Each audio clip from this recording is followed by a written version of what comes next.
want to ask you guys a question that's going to be very complex. The role of spirituality and God as you make this decision.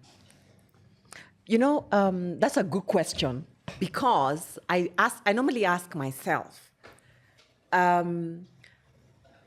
the spiritual being God who created this entire universe, first and foremost says to us, in the beginning was God. Before he even created everything else, you know, day, night, but first we hear it was him.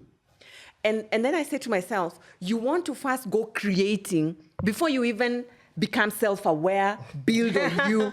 Like God himself, first, it was him first, the one who created the entire universe. But you want to go creating day, night, whatever else it is, but you're not investing in you. I mean, the biggest investment you will ever make in this world is you, because it's out of you that everything else flows. Having said that, I strongly believe that, you know what? What he intended for me to achieve in this world, it doesn't matter what obstacles or, you know, and whatever, those failures or whatever it is that we look at from a negative perspective, yet it is communication to you, coming back to you. That's not the way to continue or rethink the route that you could now. It's just communication. You know, fail fast, fail forward as you learn, as you keep going. But we look at it so negatively. And just posing on that point a little bit to what O has just talked about, where Kenyans are always looking at, when will she fail? When will it not work? And then celebrating that, look at him. He was really thinking that he was going somewhere. Look at him, he's just failed, you know. And I don't think it's just Kenyans. I think it's something around the world, you know. And that's why people fear, what will people say if I fail? What will people say if it doesn't succeed? The people who care, you know, they're not concerned whether it fails or whatever, but the people who don't care and who you should not be caring about, those are the ones who will be being happy that you have failed. So don't give whatever to people who don't, you know, you just keep doing and building what is yours. And the reason why it's like that in Kenya is because, or even across the world, is because we think that top position just belongs to one person. And so how quickly can you come down so that I can take that position? No, I can shine here, you're shining there, you're shining there. So many spots for us to shine in. And but back to the question around God. When God created me and brought me into this world, there was a destiny. There was a plan for me to come into this world and fulfill. So at one moment, I thought, let me be in the banking world. He allowed me to be there for about a decade. I learned what I needed to learn, and then now I'm into social entrepreneurship. And whatever else has been predestined for me to achieve, even if I'm bankrupt for a year or 2 years or whatever, I will still get there. Why? Things work out for us, not against us. Yes. Everything that happens in this world is happening for me. And when it's a failure or I have been incarcerated unfairly, it's still working out for me. There are things I'm learning from it. And that's why today, it's that incarceration, negative as it looked like then, it's working out for me now. So God has the master plan at the end of the day, and it will keep unraveling. All I need to do is obey and continue being bold and courageous. The problem is we're fearing that, oh, my bank account reads 1 million bob, so I'm not going to continue with this idea that I have for 10 million shillings. God is not giving you the dream based on what is in your bank balance. Go for the $1 billion idea. The world, the universe, God himself, it's going to align. It's going to work out. I love it. I think I'm from a similar school of thought. I think especially because, let me speak from a personal perspective. I believe some callings are divine or are ordained. So the same way you said the universe will adjust is the the same way you find yourself even now cutting deals with God. You say, you gave me this dream. Okay, fine. This vision came to me. Yeah. So for you to take me there, this is what I need, X, Y, Z. And if you give me this thing, then I'll be committed to this extent. And it becomes a thing in which you find the universe actually does adjust. Whatever decision you make, whichever rubric you use, whether you use the rubric of not making a decision, use the rubric of making the fastest decision possible, somehow life goes on. You know, some of these things look like the end of the world. They're really not. The longest day, the sun, at the end of the longest day, the sun still must set. And that gives you some comfort that whatever brought this calling to me will deliver it in the way that it should be. And if it's not delivered, then it's not for me, and probably it's to build up to something else, as she said. So I think that would be my view. Yeah. I think as Olive, I'd like your take on the spiritual side of faith. Just coming to it, how do you think, for you, how has the spirituality and role of God played in your deck of cards? I think spirituality has been important for me to keep me grounded, right? And when I say spirituality, I've gone up and down this from Christianity to New Age spirituality to everything in between, right? Really looking for groundedness. So I've spent a lot of time searching and trying to find the true purpose of life and the true purpose of why we're here. And I've gone down many rabbit holes. But when it comes to business, I believe in the power of flow. I'm like, if you're trying to do something and it's not working, that is God, that's the universe telling you that you're not meant to be doing it. But then Sisi Wajinga, we are over there pushing, insisting that this thing must happen, right? So I believe in the power of flow. Flow and instinct. Those are the two biggest ways that I think the universe and that God communicates to you. If something, and every time I've gone against my gut instinct, something has gone wrong down the road, and you're like, I knew it. I knew I shouldn't have done this thing.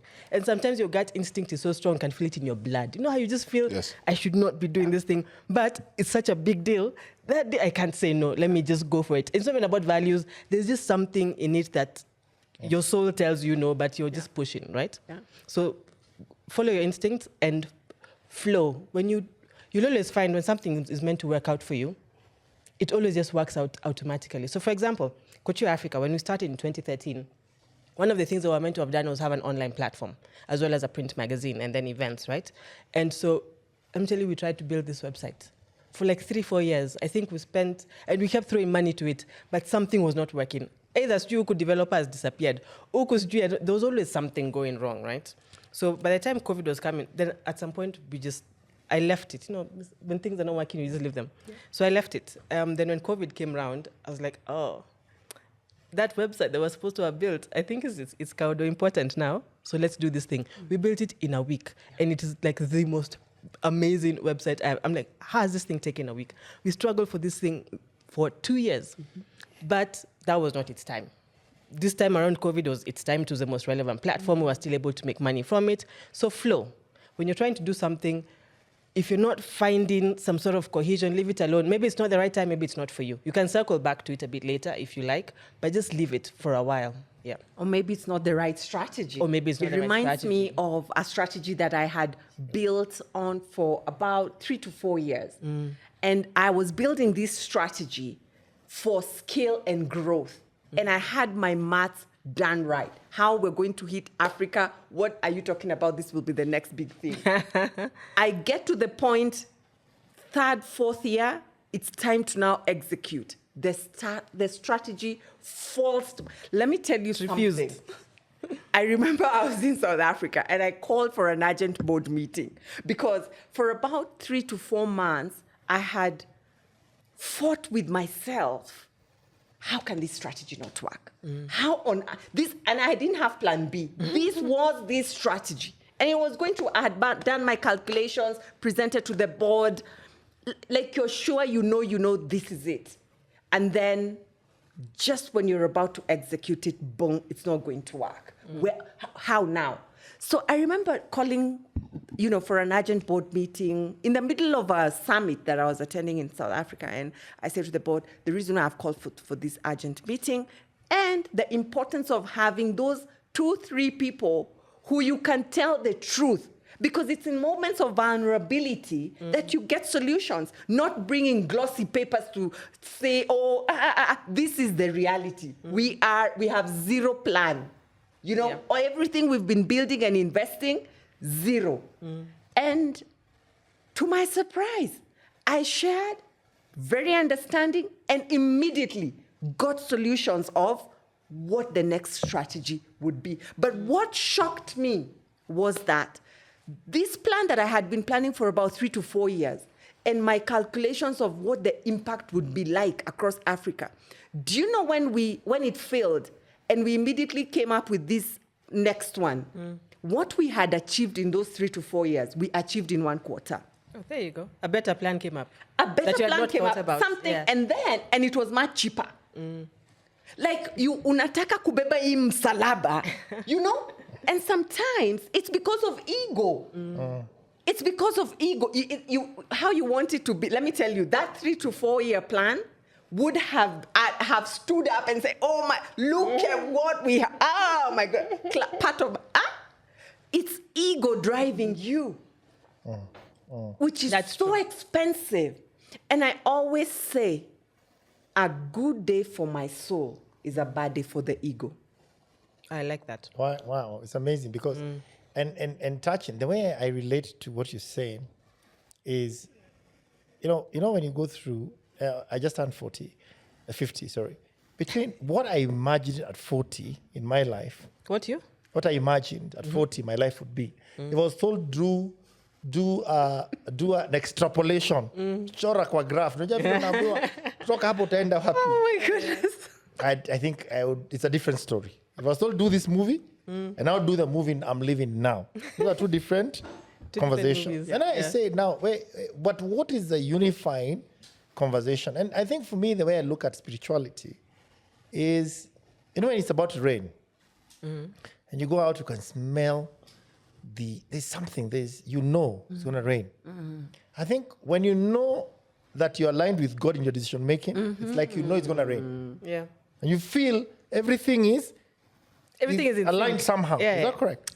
The person you're not meant to have met at the country club, you meet. The person you're meant not to meet at the bus stop, you meet. When you're fearing to talk about your stories, you tell somebody and they say, I can open for you this door. All of a sudden, you start realizing, geez. Everything starts working, and it starts working very quickly. And then every time and you just all going- at the same time. Exactly. And you're wondering, what was I waiting for? Then I think for me, my way of this, in terms of being quiet also, I think it's also asking God, what plans do you have for me? Yeah. Like, what plans do you have for me? Honestly, I'm a smart guy. Yeah. I have got this knowledge. Yeah. I've gone through this wahala. I can mobilize. But what do you want? Yeah. Yeah, you kind of put me here just to be happy that I can feed my family, Yeah. have a small, nice house, have a nice car. Yeah. I said, no, surely my life cannot be this. You Your dreams are bigger than that. You cannot have put me through all this chaos. It's got to Just be for the small something. things. Hey, someone. Come on, stop You could have been a CEO Yeah. somewhere and achieved the same thing. I don't need all this money. I would have been a CEO, earning good money. Wait, it's not my business. Somebody else. And I'd have done a great job for them. Then I think, God, what plan did you have for me? And even part of setting up Founders Battlefield, Yeah. got motivated by this idea. I said, honestly, Mike, you can't go through all this and you don't tell people. And you Yeah. don't share with other people. Like, Yeah. honestly. That's Yeah. Stop joke. Just stop joke. Yeah. And I said, then I started realizing, as you talk to other people, even them, they have stories to say. Yeah. But everybody's just keeping quiet in their own corner. Yes. Because even when you're in that hibernation mode, there's also a risk for you to isolate yourself. Yeah. But I think sometimes isolation is important. Yeah, but you kind of isolate yourself whereby you isolate yourself because you don't have an alternative framework of even friends, a network effect. People who are giving an alternative view of life. I could tell you, isolate yourself, go to Cape Town. Sit in Cape Town in the middle of whatever. Or Yeah. go to Teresa's business. Spend there 2 weeks. In that very different social enterprise, Different environment. you may just find the calling that you're looking for. So sometimes I think what you talked about network effect is very, very important because sometimes you need to change the network you're with to be able to go forward. Or just your environment. Your environment. And that's also the question I'd like to ask you guys. What is the role of family when you want to hibernate, when you want to blossom? What is the role of family? So If your spouse is telling you, no, hakuna kitu kama hiyo, we're not me, you maybe just want quiet. But the family is loud, they want out. How do you reconcile? How many spouses are going to give you a chance to find yourself? Because sometimes it's a lonely place, right? Yeah. And maybe your spouse is not even aligned with you. You want quiet, them they want loud, louder. Yeah. Is that correct? You want stillness, they want I said, my movement. God, I just want quiet, please, guys. Yeah. Say it louder. How do you reconcile this? How have you reconciled this? Even for your kids, how do you tell your kids, I think it's time we don't have to be all over the place. I think it's time, this time round, we don't need a big holiday. We just need to just relax, just chill. Just find ourselves as a family. How do you manage that? How do you bring people very close to you to accept that you're not going through that amazing moment? And sometimes, as entrepreneurs, you don't really want to tell them everything that you're going through. Yeah. Me, I was actually going to say that. I'm like, they don't need to know everything that you're going through. So as she's thinking, because she looks like she's pulling her question from deep. So for me, I think my moment of isolation or my moment of hibernation was forced, right? Because so I have an 11-month-old. So Congratulations. during that period, for maybe 18 months, I'll say 18 months, there was just a moment where nothing was happening.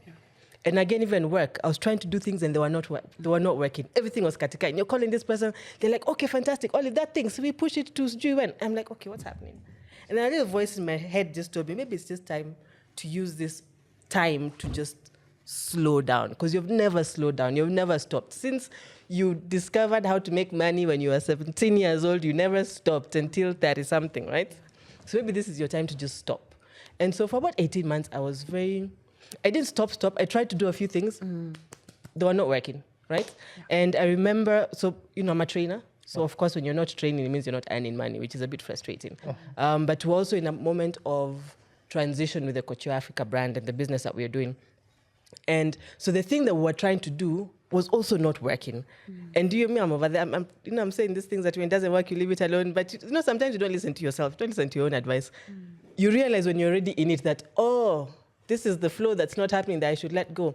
So I decided to just stop. I was like, okay, I'll do bare minimum. I'll do my trainings. The trainings that are already there in the pipeline. I'll do those things. People will call me for consultations. I'll go, like whatever will come, will come. But let me just sort of sit in my space and be a mother, for lack of a better word, or go through this transition in peace, right? And I think it's very important to have an understanding partner who can be able to first just deal with that, because that's not the Olive that he met. He met the Olive that was running around. Everyone's like, now suddenly you're in the house all day. Okay, that's interesting. I'm like, no, sending emails. I'm going out for a consultation for 3 hours and I'll come back. So very different speed. But it's also in that silence and in that moment of, I won't say isolation, because you're getting guests and you're hanging out with your people. What was the word? There's a word that you used. In that moment of silence that you also get your next epiphanies and your next aha moments, right? And so now we're setting up a marketplace for Couture Africa. And it came to me maybe a few months ago, and I was like, why have we never done a marketplace, like an e-commerce marketplace for fashion, beauty, art, etc.? So I'm like, all these years, why have we never done a marketplace? And then the more you unpack it, the more it makes sense. I'm like, how have we never done this thing? And then somebody looked at me and said, well, Olive, maybe maybe you just needed to stop, because you never stop. Maybe you just needed to stop so that you can have time to look at everything that you've done and find the best way to leverage your next big thing on it, right? So it was forced, and it is what it is, but I love that it happened. And now, with that knowledge and with all the fantastic things that have come out of it, I think I will be more intentional. As you grow older, you get wiser. So I think I'll be more intentional to, every so often, just stop for 2 weeks. Like, it's okay to do nothing. If I'm that person who goes on vacation with their laptop, I don't joke. Yeah. Just because, you never know. And I used to fight with my sister. She's like, you're not carrying your laptop. I'm like, I'm carrying my laptop. Yeah. Like, something is going to happen. There'll be a fire somewhere in the office and I'll need to turn it off. So I'm just carrying. If I don't turn it on, well and good. But the fact that you've carried it means that your mind is not really going to stop, even if you don't turn it on, right? So for me, I think now moving forward, it's about being more intentional, about taking time to really just stop if it's for a week, for 2 weeks, whatever life can accommodate, and just focus on doing nothing. Focus on nothingness for a little bit, and communicating to the people around you. Say, no, for the next 2 weeks, I'm doing nothing. Yeah. Nobody disturb me. We'll chill. If you want to come and chill with me, come and chill with me. But otherwise, anything hectic, don't bring it my way. You get what I mean? Yeah. Interesting. And you guys, Changi and Teresa, from our point of view, answering the same question that Oliver's just explained, from a family point of view, I saw you thinking very hard. How do you, I think Oliver said, having a baby has sort of just got her into that mix. For you guys, what is it? I think on my part, You're young, you don't have. no, mine is not even in relation to maybe family. Sure, no problem. But there are still, let me say, various relationships. You have friends, you have girlfriends, you have Girlfriends. whatever it may be, whatever the case may be. Yeah. But realizing that you have, or what you're going through is a very niche experience, or being an entrepreneur is a very niche experience. And not very many people will understand what you're going through. And also, it's not their responsibility to understand. These are personal choice you have, or you've undertaken. And it's for you to deal with the things that come with it or from it. And now not burdening your choice onto other individuals. So I'm now going to put this onto my friends there's this big issue I'm dealing with in the office. So now when we go to the club, no one can have fun. Or when I'm with my girlfriend and she just wants to have a good time, she can't have a good time because now in the Boeing 747 has stalled. What does this have to do with me? Or it wasn't my choice. Me, I have my job, which I'm working where I am. Why is it then my responsibility to carry your cross? Yeah, so I think that's the perspective of whatever I signed up for, I need to be able to deal with. And it's a big undertaking, to be fair. And people should take it as seriously as it is. Yeah. Children. Yeah, I have to. And, we are at that point of, it's now preteen, teen, where they need a lot more attention. I think bottom line is that you cannot be an individual success.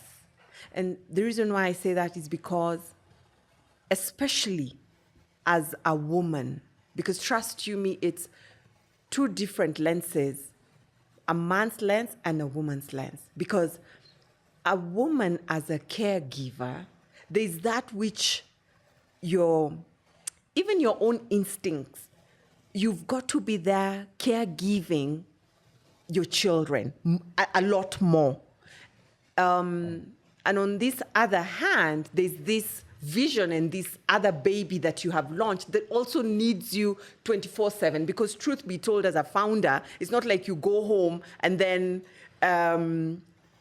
you now switch your mind to, now it's just home stuff. To be honest, you'll be cutting those tomatoes and an idea comes. And you've got to write something down or, call someone.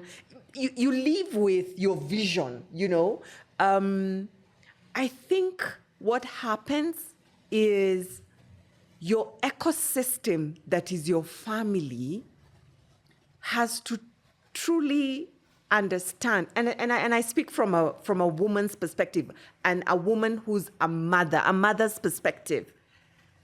You need a lot more support from your family to be able to hack motherhood and at the same time hack the entrepreneurial world.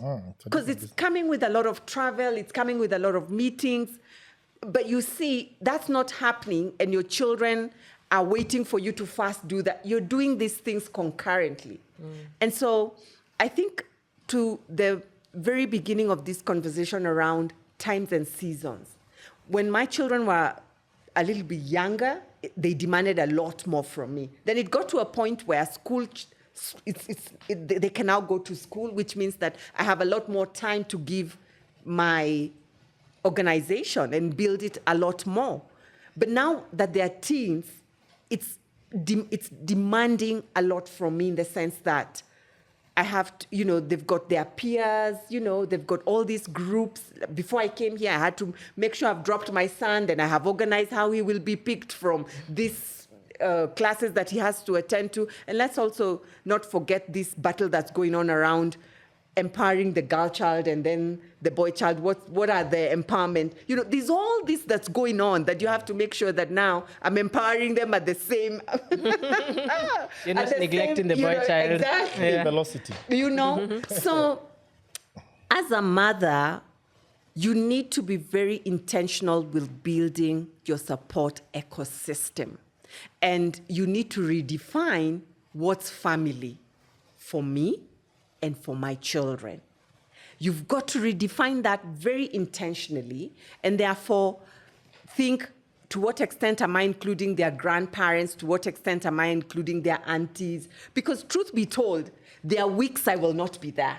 I am out of the country, I am fundraising, I am not there. Who plays the role that I would have played at that particular time? And there's also what we call mother guilt. You're sitting in New York and thinking to yourself, oh my gosh, I'm not there for my daughter. She's asking this question. So you've got this guilt with you. And as I said, in the arena, it's not just what you're building. Your life is in there. And that's why you've got to redefine your metrics. What do I define success as?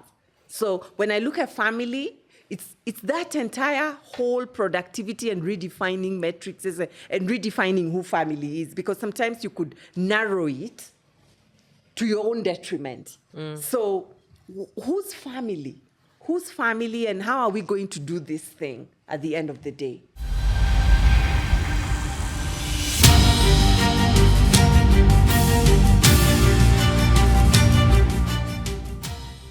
We have to close this, having all of you feeling content about what you've discussed. And we don't do cuts. We don't cut any of the episodes.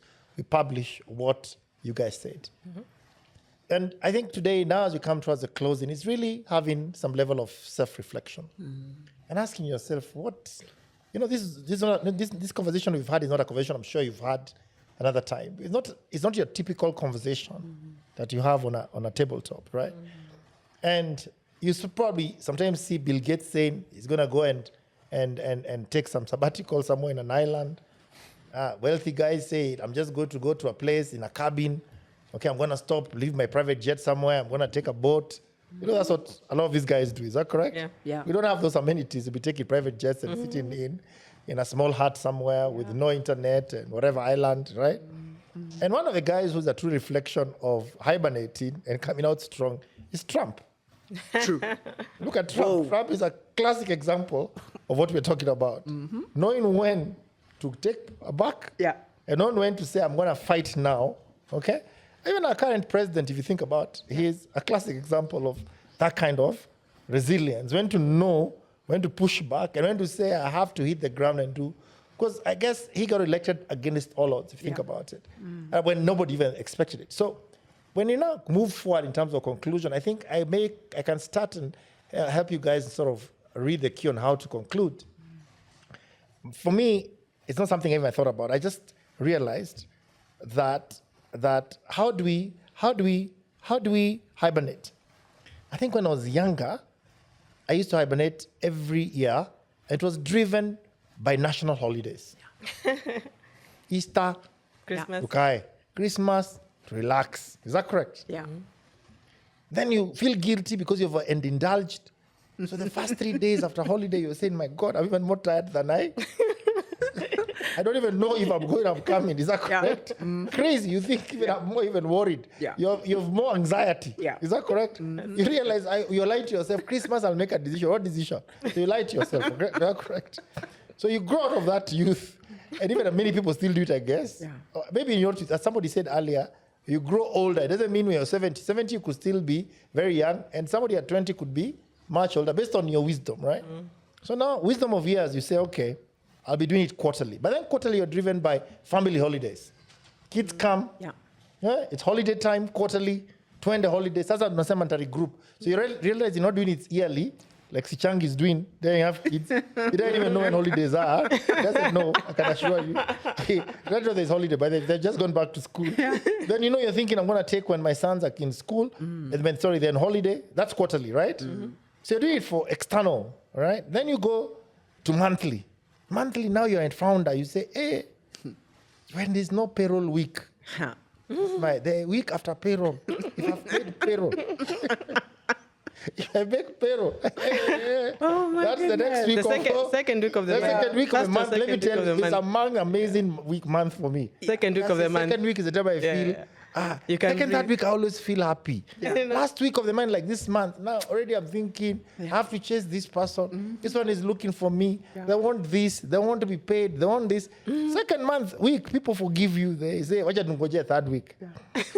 So that's then what happens eventually.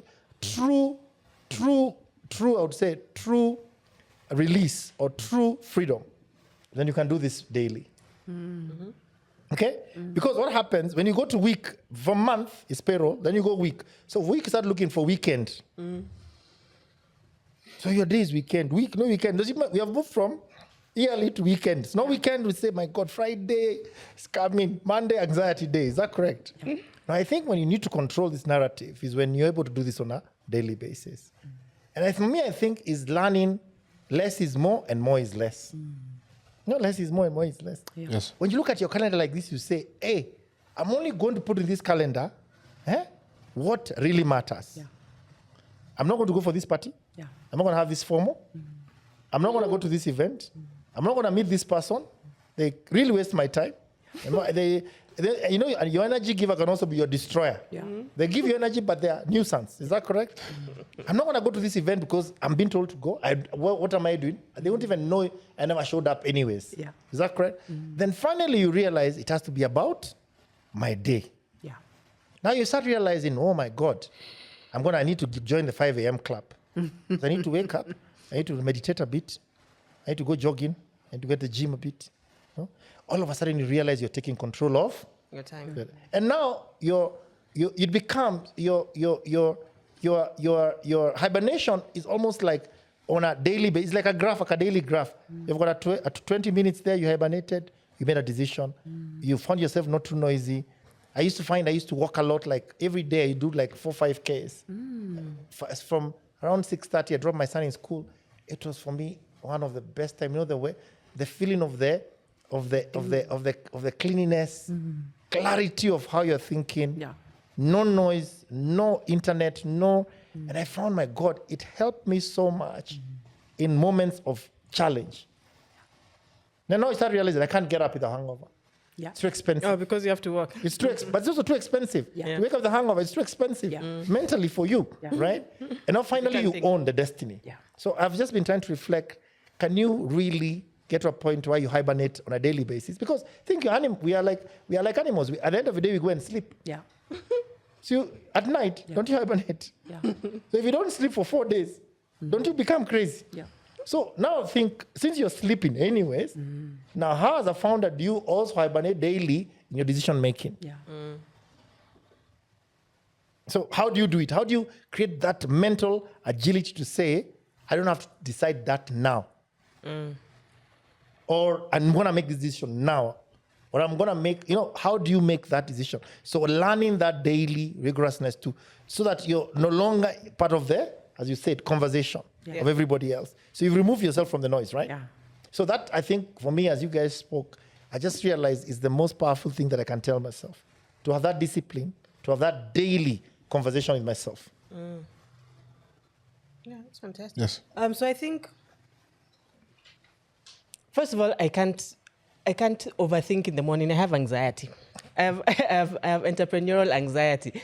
I want to start my day busy because if I start thinking in the morning, I will just. So one of the things that I've done personally is I have quiet Mondays. My Mondays are my slowest days because I used to dread Mondays like everybody else, right? Yeah, anxiety. So terrible days. So I just decided to switch off Monday. Monday is like my free day. Our team meetings are on Friday. Fridays are on Fridays. Friday afternoon, because Friday afternoon no one is working anyway, right? So Friday afternoon, the guys know what they're doing on the weekend. They start their Monday running. And also, I guess because of the nature of our work, we tended to have you either on a shoot or at an event. There's something happening on the weekend. So Monday meetings are always being moved or pushed because, we were at, I don't know what market all of Sunday, so who's not coming in. So I just moved it to Friday. And so my Monday morning, I go for yoga. at 10. Like I'm over there with the housewives at 10 a.m. doing yoga. That's how I decided to tackle my Monday. Good. Because I was like, this thing of Monday morning anxiety, I was like, I am not dealing with it. It'll kill me. It'll make me die young. And then I start doing my work at about midday, plan my week, now do like my me work, like Olive's work. Because Monday you're not talking to anyone externally, right? So everyone that you call says, call me on Tuesday. You rarely have external meetings on Mondays. So then now in the afternoon, I do my me work. Then now Tuesday, you do the week. Then I meet with your team on Friday. So that's the one thing that I've been able to implement.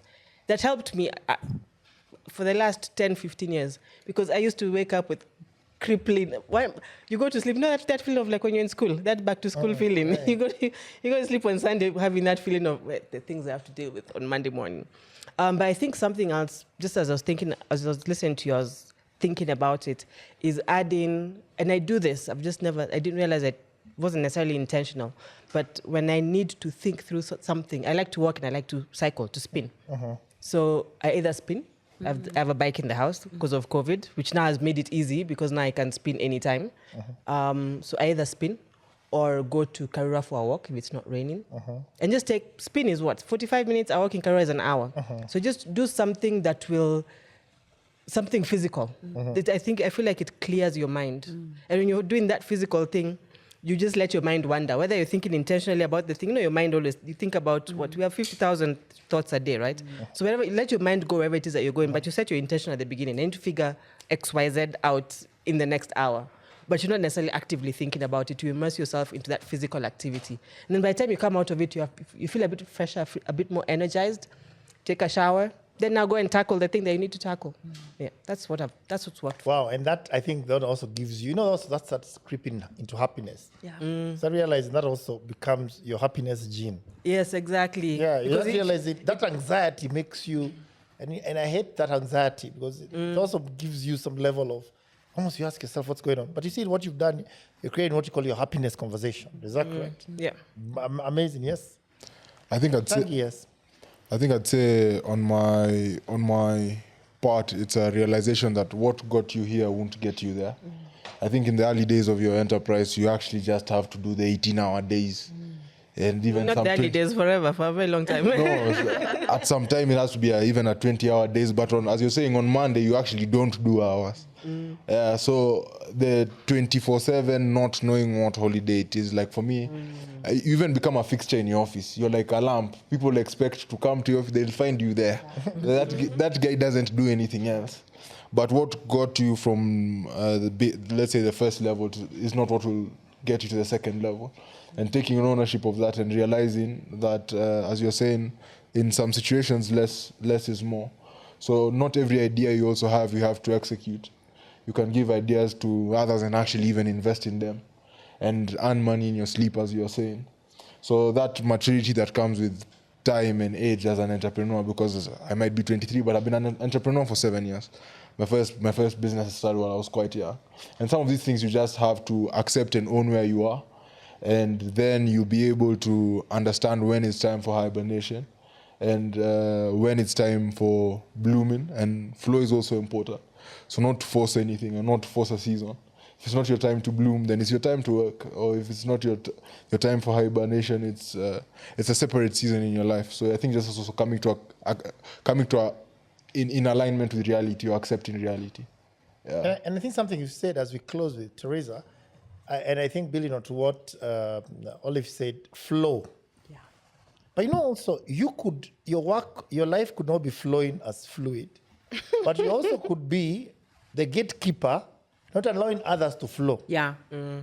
So knowing and having the maturity, that's why I think you need God in your life. Yeah. Because mine is not flowing, I'm going to block everybody else from flowing. So there's sort of what we call collective distraction. Yeah. You understand? The 747 has to crash. Yeah. And for me, that's what I'm saying. I would have decided, let's crash the 747 at the expense of everybody else. Yeah. Because it's not working for me. Yeah. Everybody else should go to hell with me. But you see, what happens, you realize, okay, fine.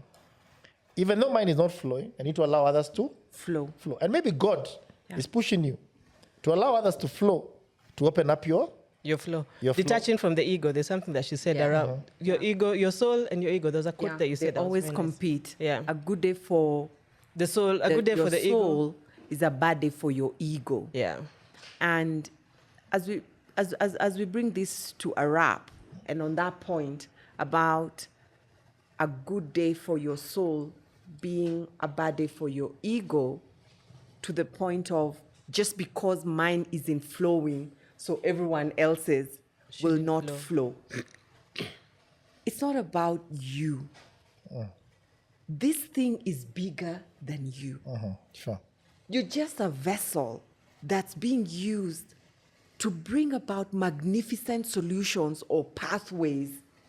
And the problem comes in just because you are the founder or the trailblazer. You now insert yourself at the center of everything and things have to revolve around you. No way. Get out of the way. And you also pointed to it when you said, when you become successful early, it kind of blinds you, and now you think that you're bigger than the entire equation. I think you've also said it, Michael, that there's a way that God also has his own way of showing you that, you know what, you're not the Alpha and the Omega. And as an entrepreneur, and especially as a founder, it's the humility of knowing that you don't hold all the solutions. So while I might by now know my rhythm of how I find my answers and solutions, because at the end of the day, the quality of the kind of decisions that I make is what determine how far this enterprise is going or how I'm leading. So I've got to make very incredible, amazing decisions. Now, without the stillness, it's very difficult for me to come up with those quality decisions. Yes, sometimes in the midst of the chaos, I'm getting the solution. But it's probably when I'm preparing that family meal, in that stillness, that the solution drops. That's true. You knowing your rhythm and understanding, because hibernation, as you say, Michael, yeah, there are those who've got houses by the beachside, and so that's where they hibernate. But for most of us, we're not yet there. So understanding your rhythm of that stillness, and that's where you get those solutions and make those very beautiful and quality decisions. But also having the humility at the end of the day of knowing that the people around you, and that's why you truly need to be ruthless with who you allow in your environment or in your space. If you're wasting my time, you're not adding any value. We cannot be buddying or hanging around for the sake of. There's no pleasing people here. That's true. Life is too short. You know, and plus I only have one shot at this life. 100%. And unfortunately, I do not know for how long. I'm in my 40s. I don't know whether it will be up to my 50s or my 60s. It's only God who knows how. So we can't gamble with this thing of I'm entertaining you here for you to be happy with the fact that I'm entertaining you. My friend, every single day counts. And if you are in the day's schedule, it better make sense. You know, it better make sense. I mean, even if we're just lazing around, and let it be quality, not wasting each other's time, you know, because like seriously, where do people have the luxury of wasting time? I know, that's true. We don't have that luxury. So, and why don't we have that luxury? There's so much more to life, and understanding that life is a gift. I mean, how would you feel if I gave you, if I gave you a gift and I see you misusing it? How do you think I feel? I've invested in that gift. I've gifted it to you. That's what has happened with God. God has gifted us with a lifespan. He's expecting us to make the best use out of it. And then you have people here meandering around, wasting the gift, you know. So understand your rhythm of how you're getting these solutions. And then be intentional with the people around you. Because, Michael, it could be that I want things to flow for others, but the people I have around me have become gatekeepers who now decide what flows and what doesn't flow. I think being bold, making very radical decisions and knowing that we're not in this world to please people. We're in this world to achieve something. It's for a short period of time, get done, build our legacy, hand over the baton, and it keeps going. Wow, fantastic. You know, something you've said that really one of our guests in our first show talked about tithing. We do financial tithes, but we do time tithe. You know, time tithe is when you say, it's not benefit, not financially, you understand? Yeah. Time tithe is said, I'm going to remove myself from what makes me economic gain and tithe my time to something totally different. Yeah. Okay? So one of the things we all should consider, and I want to create time and spend some time with you, Teresa, in your business. How can I tithe time? I would like to spend and understand a little bit more about your business and see what can we do. Yeah. You know, what more can we do? Because tithe timing is also giving your value on time to people who will benefit more than yourself. Than you will. Exactly. Right? So let's think about how to tithe time as we also do financial tithing, right? That's something I learned that also has been getting me. I've been thinking constantly. If I'm going to spend time, as you said, where people are just wasting my time, everything, we're just going around in circles, right? Think about it. Today we spent here, this is our second shoot. I got here at 7:30 or 8. We done this, and we sat together at lunchtime, and we did this. You know, to be honest, if you think about it, if we had started this a year ago, maybe again it's about time in flow. Yeah. At times on Saturdays I've done nothing, to be honest. Yeah. I would have achieved this. True. We would have achieved this. Is that correct? Yeah. Yeah? It So wasn't you the think- right time. Yeah, so you think, so again, as you say, it's about the right time. Yeah. And now as you conclude, there's some things you guys have said that validates that the conversations we're having are the right conversations. Olive talked about people who want to pull you down. And we have a topic called scarcity mentality. You know, the crab in the barrel. Why do people want you to fail? And there's a reason. And we'll talk about it. That's one topic we're going to talk about at some point. Because we think, and we know why people want to fail, because it's a validation of themselves, of telling themselves, you look at idiot. Is that correct? Which is fine. Okay, number 2 is overbranded.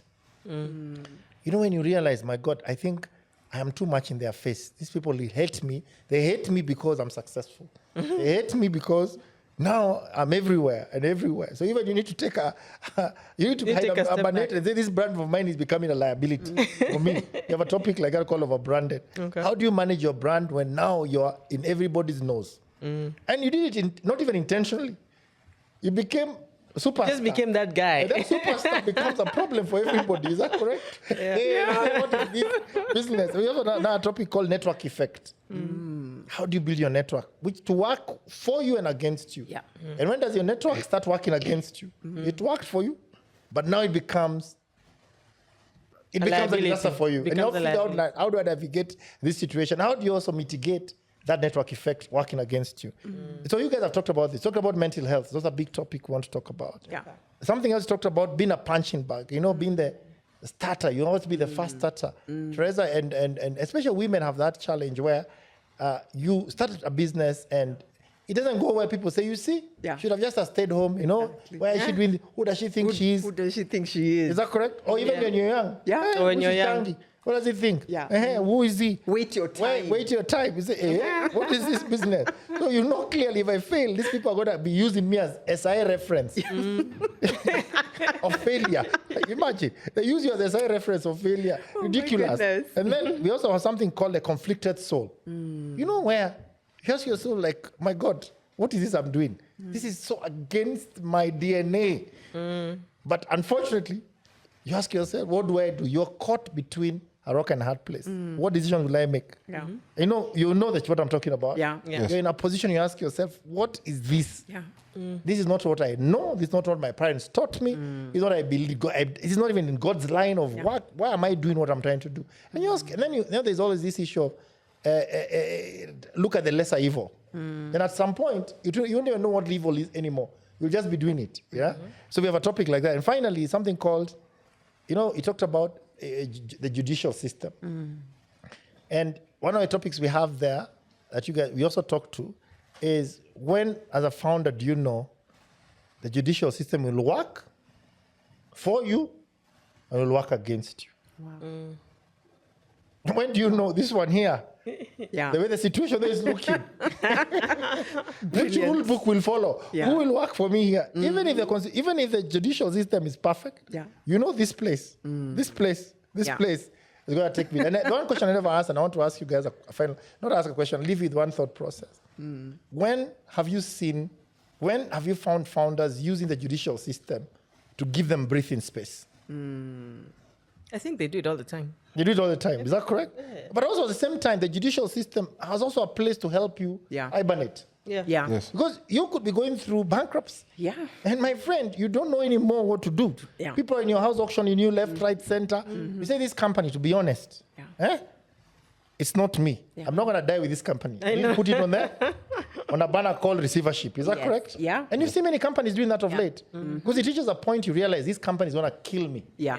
As a founder, is that Yes. correct? Maybe it's a dramatic way to put that 747 onto tarmac. We say, guys, watch it take autopilot. Yeah. Let's jump out. Yeah. Is that correct? Autopilot, mtu atakuja achukue. Sio? Autopilot utapeleka mtu. We leave somebody the autopilot may land this thing. Yeah. Hopefully. Is that correct? Yeah. So with that light note, let's say I really appreciate your time. And I hope you really enjoyed yourselves. Yes. Yes. And We did. I think it's about sharing. And one day, Sichangi, you'll look at yourself, and this could be a turning point one day in your life, saying that day, that hard decision I made could have come from today. Yes. The decisions you look, somebody else may be thinking, my God, maybe I'm running too fast. I'm not sure. Somebody else could be somewhere in a barrel thinking, the only consolation for me, I need to take more alcohol to sort of numb me, right? Another person is thinking, maybe I'm losing it. Is that correct? So I guess our conversation today, 2.5 hours, may spark and build and help a lot of people out there that you don't know. And I think Right. you actually need to have a conversation around drugs and alcohol and entrepreneurship, because business people indulge and overindulge in the name of networking, in the name of this and that. So even if you look at if you do a proper, honest review of your life, there are moments where you've used the guise of networking to go down, you know what Is I that mean? a mental health problem? Because you see, it's a reflection. You only do Yes, there that you mental go. health. So in a mental health, by the way, another topic we're going to have is spirituality. Religion, spirituality, and good luck. There's no such thing as I luck. think it's good luck. Or hope. Or hope. You're so hopeful you wake up every morning. So today I was quite fascinated that we spent time talking about religion, and I was hoping, I was going to say, let me not cut it because it's going to pivot into another topic of religion. But that's another conversation for another day, because we really need to understand what is the role of spirituality in our success. All right? So with that, I really want to thank you. God bless you. And definitely looking forward to the next episode, and also encouraging many founders to step out and be in the ring like you guys, right? It's great, and I would really love to see more Gen Zs, more younger people become part of this movement, because the faster they jump into this, the better they're gonna. Because today, which other platform do we have that can help teach you? We're not telling you the solution. We're just giving you possible scenarios. Then from there, you can deduce for yourself, all right? Yes. So we want to close and thank everybody, and thank our guests, and close it for today. Thank you.